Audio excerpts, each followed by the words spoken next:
while I was working, I got to know the work of Annemarie Mol, who you probably know also from your research or your studies, I guess. I'm not sure. Oh, so she's a philosopher and social scientist who did a lot in medical anthropology, but also did a lot of like about eating and cleaning. So very much also feminist concepts. And she introduced this idea of the body multiple, which I also use in my research, and which makes a lot of sense.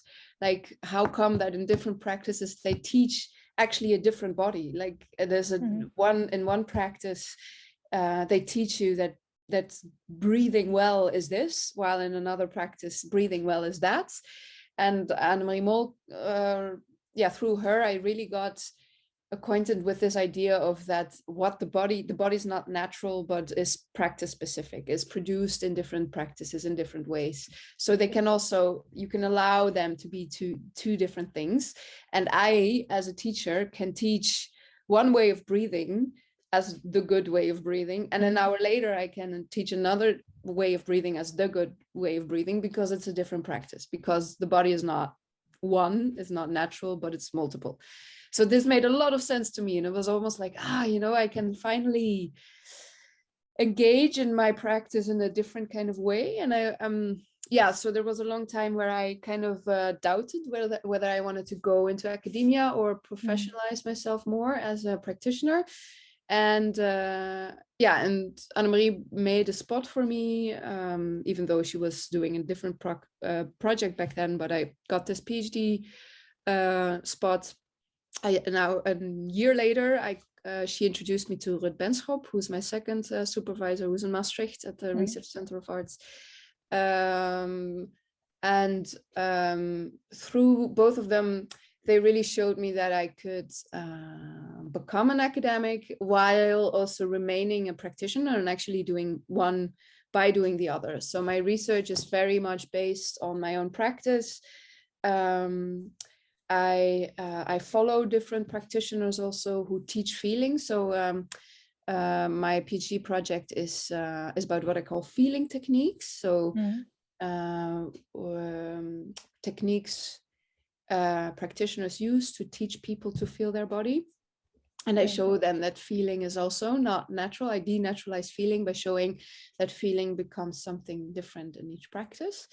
And I specifically look at kind of the material semiotic settings in which feeling is done. So I look at the words practitioners use, and I like that a lot, because there's this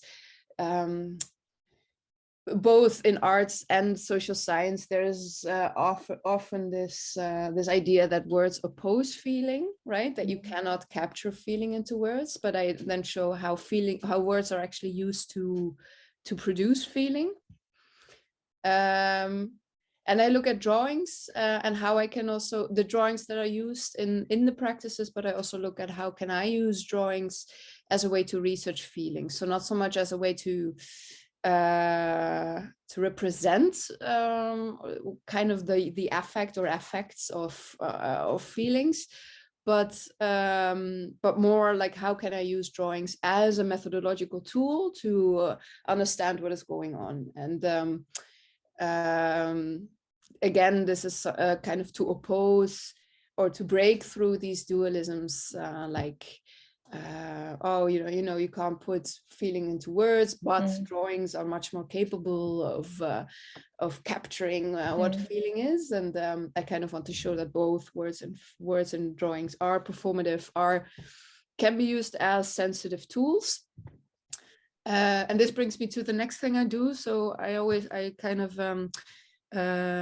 work with this idea of a methodology in the making, which means that you attune yourself to the practices you research. So you do not know your methodology beforehand, but you really kind of are open to the practice. You allow the practice that you research to come into your own research, which then creates a very specific methodology for the practice that you research. And I work with this idea of the researcher as the sensitive research instrument.